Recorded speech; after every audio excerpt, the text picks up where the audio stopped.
remember when my mother had my little sister in prison, she was only allowed to keep her for 2 weeks. So she was literally bringing a newborn baby home, and my dad was like non-existent. He was like in the middle of a nervous breakdown.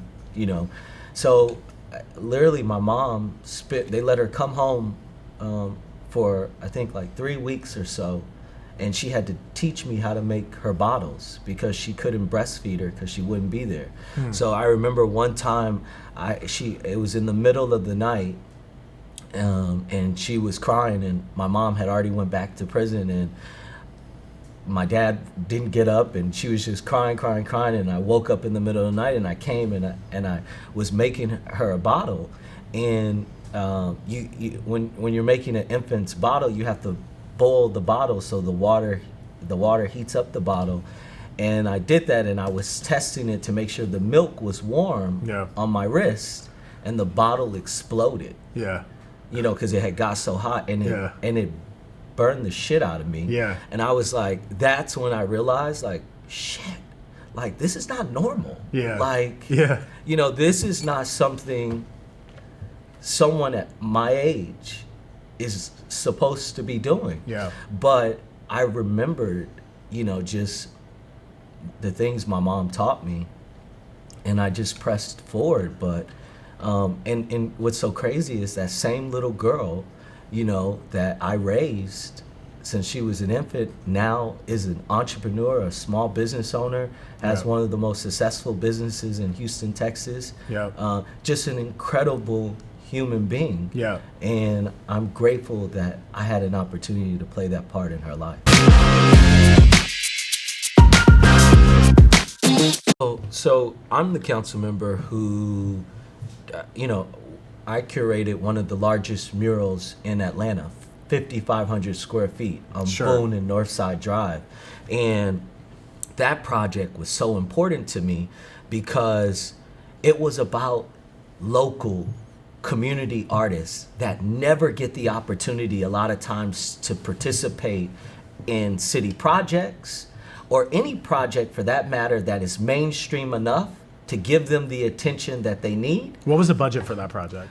Oh, we spent probably around 50 grand. 50 grand? And how many artists were involved in that? We had maybe about 10 artists involved in the project, and one artist led the entire initiative and brought in, but they had and all the artists were paid. And they had to live in the community. Got it. They had to live in the community in which the mural was being built in. Got it. And I thought that was important, right? Because, it was, Boone and Northside. I mean, that's one of the most impoverished areas in Atlanta. And, this was an opportunity to not only give folks, the ability to show their work, because now you drive down, you see it, it's huge, and everyone talks about it, and, but that's the kind of stuff I want to do as mayor.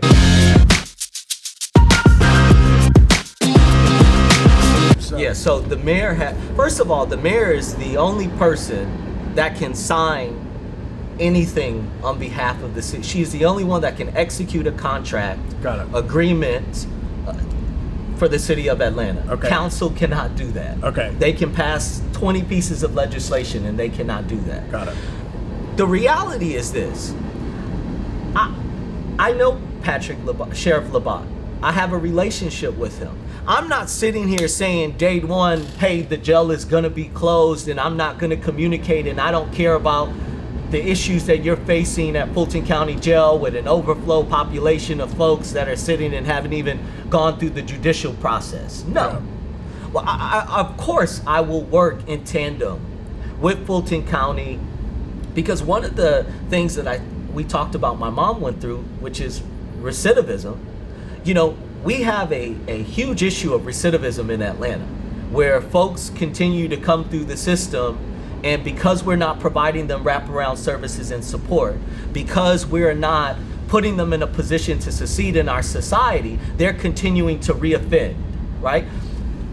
Fulton County said, hey, can we use some of the beds in ACDC for a recidivism program. I've spoken publicly that I'm in full support of having some kind of recidivism program within the reimagining of ACDC. Okay. I believe in that. So I'm not saying that I'm just coming in and I don't care about what anyone has to say, because I think we got to move away from that as well.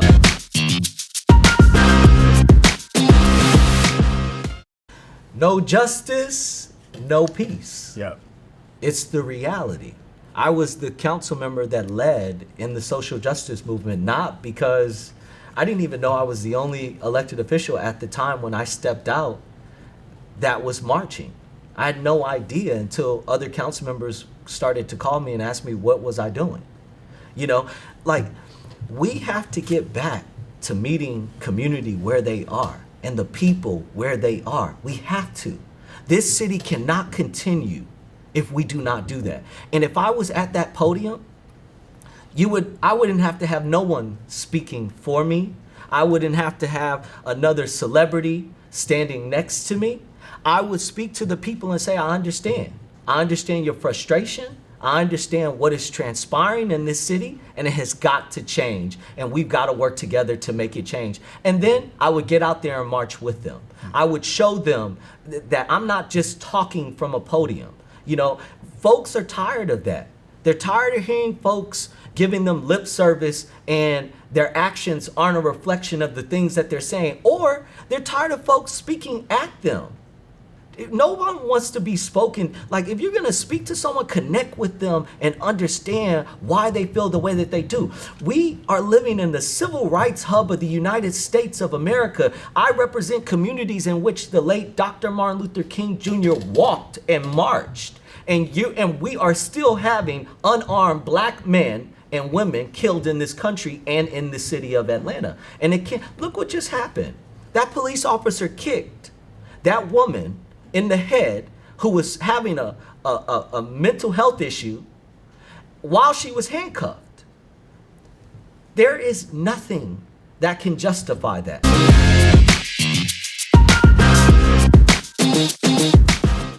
We are definitely in a crisis, and not just for housing, for a lot of issues in this city. And I think the reason why you say you're confused is because I think the one thing that this city has done really well is investing hundreds of millions of dollars of protecting a facade, like we're the Black Mecca of the South, or we're a city too busy to hate. And we're none of those things. And I mean, I remember I was having a conversation with, you know, a pretty significant entity here in Atlanta, and they're like, oh, I disagree with you. I said, well, how can we be the Black Mecca of the South when black and brown people have lived in generational poverty in this city for over 40 years? It doesn't make sense to me. She's like, well, can we be the Mecca then? No. Yeah. The reality is that, you know, so under my administration, I have a 36-page platform on my website that kind of lays out the things that I would do to affect change. When it comes to housing, we've got to invest more. We have a $100 million housing opportunity bond right now that we've passed through council. It's a credit line that you can draw down on. I'm making a commitment to expand that bond, and Mayor Bottoms also made this commitment in her administration by $150 million, right? Because we've got to attack this housing crisis in a very comprehensive way. Like, there's not just one type of housing that we need in the city of Atlanta. Sure, we need yeah. housing for the unsheltered population, which I've created a beloved village concept through modular development, where we would create this structure in partnership with a third-party service provider in here and create a mixed income community, right? Because I don't believe in projects. I don't believe in building structures that are just low-income residents living in, that eventually become dilapidated, that eventually become the projects that were torn down in Atlanta and are continuing to be torn down in Atlanta. I believe in building communities where there's all walks of life there. Yeah. right? Where folks can aspire to something greater or see something greater. There's something about waking up and seeing your neighbor go to work every day, or seeing folks thrive and prosper. That's what's wrong with Atlanta right now. Because we've congregated poverty for so long, folks are waking up in communities that are dilapidated, that all the resources have been removed from. Look at how many abandoned properties, just in my district alone, that have not been developed. We are sitting on 758 acres of city-owned vacant land that we haven't even thought, oh, look, can we do a study on the land quality? Can we determine, what we can build on the land?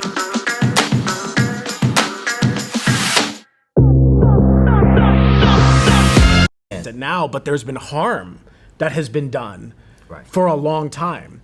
So how will you embed restorative practices, yet and also preservation for Black families to ensure will Atlanta remain majority Black in your administration? Absolutely. How? Well, so this I expected you to say yes, but how? Let me explain. So, I have a few thoughts about just a variety of things, and I'll just say, one, I think that the Black community in Atlanta that's been left behind for so long, we have to do something to make them whole. Okay, what are we gonna do? One of the ideas I had was doing an auction on the vacant city-owned land that we had. I don't know if you remember this. There was an auction that was done in the city of Atlanta like umpteen years ago, where land was given for $1 to individuals because. So you want to auction land to Black families in Atlanta? Absolutely, because we have to reinstill generational wealth that folks have been disenfranchised from in this city for a very long time. Okay, give me another idea. We're gonna auction city-owned land. Give me another policy. I believe we have to reinvest back into these low-income communities with development that's inclusive of the neighborhoods. So what does that look like? So that looks like our development that comes into, like, I represent District 3. It's billions of dollars pouring into Atlanta. Well, when you come into my district, you have to reinvest back into community, meaning you have to lift up the neighborhood associations, you have to work with the community members. I mean, Quick Trip came in and built a store. I said, if you're gonna come in, you gotta invest $100,000 back into the community, right? We have to be more intentional about the reinvestment, and, council and I we collectively have been having a conversation of how do we reallocate funding within our general fund to purposely invest in these communities where we know have been disenfranchised. And I believe that's something Well, that's what they would say that is happening, right? We invested in. No, it would be like, okay, yeah, we invested in this massive project. They promised to give laptops to every child and everybody. Like, how do we change? Because that's the performance that's happening. Is big that corporation, doesn't work. big corporation it's like X comes in. Microsoft is in my district. So what is it that if you are mayor, you are going to tell Microsoft or any other major corporation that comes to town? What are you going to tell them that they have to do, and how will you mandate it through actual policy or legislation to make sure it happens? Because everyone tells me, every single person who has sat here has told me that they are going to change the way that we do development, but you see multi-million-dollar tax breaks, you see multi-million-dollar incentives that are in the name of community, but never actually get to community. And even $100,000 coming from Quick Trip, like I probably have spent that in gas going back and forth in my lifetime. So like that's nothing for them. So I have given Quick Trip that $100,000 already. Yeah. So but kind of work. Let's be clear though. That kind of work was not happening before. Totally, but we're not going to applaud stuff that needs to. No, I agree. It should happen. But that is the direction that we have to continue to move. So what are you going to do from a legislative or policy standpoint to make sure that happens? We have to address it at the level of Invest Atlanta. It's not, you talk about a legislative. Which you would be the chair of. Absolutely. So the mayor is the chair of Invest Atlanta. Absolutely. So yes, we have to talk about it in Invest Atlanta. It still comes back to you. But this is the point I'm making. Okay. You got to attack it first at Invest Atlanta, because as these incentives are being negotiated and discussed, council is not privy to it until it's on the back end. After they've already made the offers, they negotiated the deal. Myself and Councilmember Westmoreland, we fought against that, I know, for the last 2 years, and now things are changing where council is inclusive of the negotiations that are happening specifically in the communities in which they represent. As mayor, that process, Blackstone is a perfect example of this. We gave them $500,000, and this is an organization that has made billions even through the pandemic. That kind of stuff will not happen. Those incentives would go back into our communities, into our organizations. So you would put a stop on incentives, and I'm you not would do saying that in their entirety. I'm saying for organizations, there's a budget level that you would do. I mean, I'm trying to get Invest specific. Atlanta right now, Yeah. we've made it a requirement that they cannot offer an incentive unless city council is aware or part of the process, and they have to X amount of jobs that they say that they're going to have to that this organization is going to develop. X amount of dollars being reinvested into the community. We've set criteria now before any kind of incentive can be granted to any organization in Atlanta. The other thing, we've got to enforce CBAs, community benefits agreements in Atlanta. You said that 2 years ago too. Oh, yes. But let me tell you, for 2 years, I've gone through the process of it. I mean, we just finished another CBA right now. But again, you talk about, well, what would you do as mayor versus council? As council, I get pushback from the administration and from, we don't want to engage, we can't engage in that. We don't want to engage in that. As mayor, we will engage in that. Got it. We will enforce CBAs. We will ensure reinvestment with these big corporations. There's too many huge corporations in Atlanta for us to be dealing with the poverty issues we have in this city while these corporations continue to get wealthier and wealthier in the city of Atlanta. No. I mean, and folks talk about all the time, Antonio, are you against corporations? Absolutely not. I think corporations are a significant component of the entire construct of Atlanta. But you would put But there has to be equity. It has to be an equitable process where we're not continuing to fund big businesses as low-income communities struggle. No, but businesses made more money during the pandemic, and poor folks lost everything, right? So Absolutely. there's no question about where wealth has transferred. I think and we don't have enough time because I got to get to these questions. Sure. But I do think we, at a certain point, have to move from problem identification to here's the Solving. actual ways that we're going to do it, because every single person has learned the kind of the liberal playbook of we're going to talk to communities through identity politics, and we are going to tell them what they want to hear. And I'm not saying you're doing that. What I'm saying is that this is the reason for the mistrust with local government. So let me just say this, Yeah. Rohit, because I think this, for me, is the most important thing. Yeah. My mission as mayor will be to create a socioeconomic shift within the economic class system in Atlanta. Meaning, if you are poor in Atlanta right now, Georgia State University is studying a $250 million workforce development bond.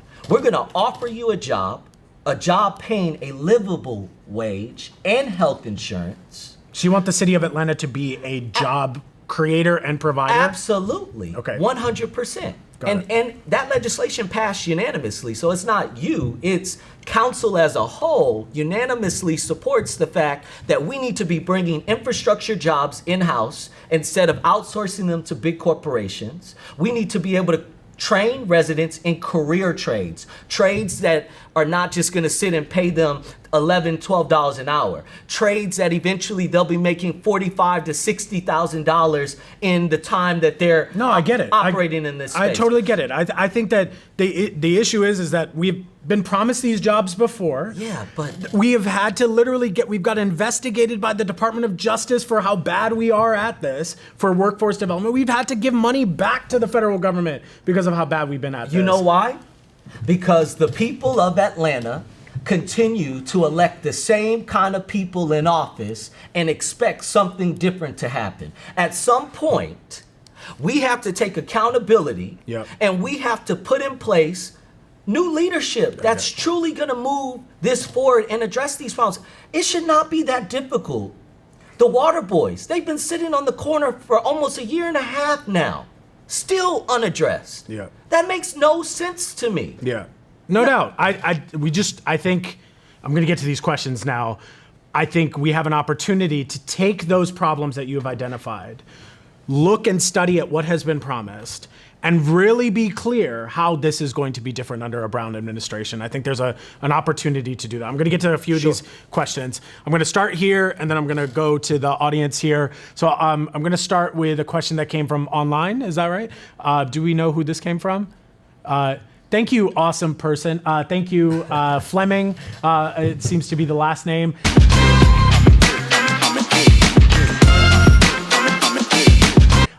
Do you have any plans to create an accountability plan, such as a student outcome measure for Atlanta Public Schools from a city government perspective to improve student outcomes? I'm very interested to see how you respond to this.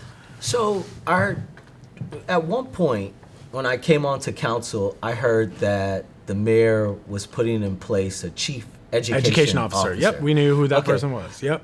That never happened. Nope. I think that is so important to the city playing a significant role with our school board, our superintendent, and our APS system.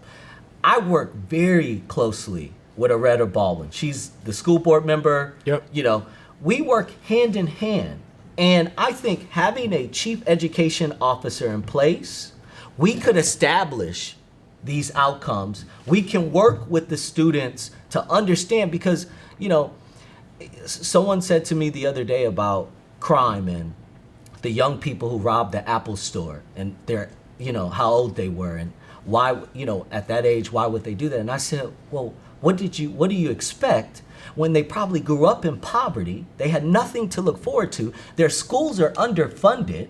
Their programs are underfunded. They have no resources. So they grew up in an environment and condition that wasn't conducive of success. So when we begin to talk about outcomes, right, we have to ensure we're addressing the root of how are we impacting these kids' lives every day, and what resources is the city dedicating and allocating to ensure we're solving or assisting this APS, because it is the responsibility. But they're two totally separate entities. Absolutely. The city of Atlanta has no jurisdiction over the school board. But the city has got to play a more significant role. Beyond an officer that sits in City Hall, what are you going to do to bridge that gap? Well, my officer would not sit in City Hall. Okay. Let's be clear. So where about would they that. sit? They would be working hand in hand with the APS system. I mean, okay. I'm a very hands-on person. I didn't just pass over 60 No, I caught that. Yeah, I caught that. I roll up my sleeves and I like to get into the work. But if we're going to start talking about outcomes,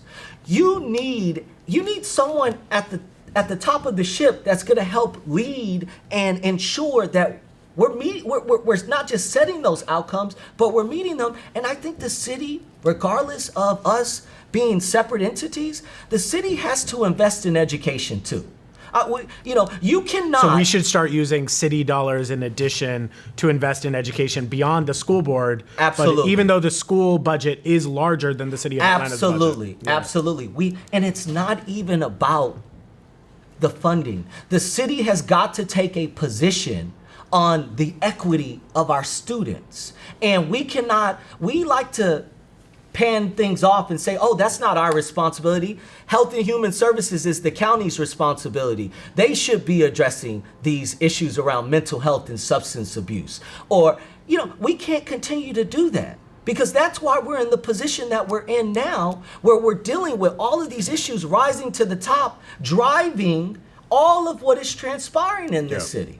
We've got to address it. And I think a chief education officer could work hand in hand with Dr. Herring, who's an amazing person, who's coming in and doing an incredible job to help start really moving this conversation forward.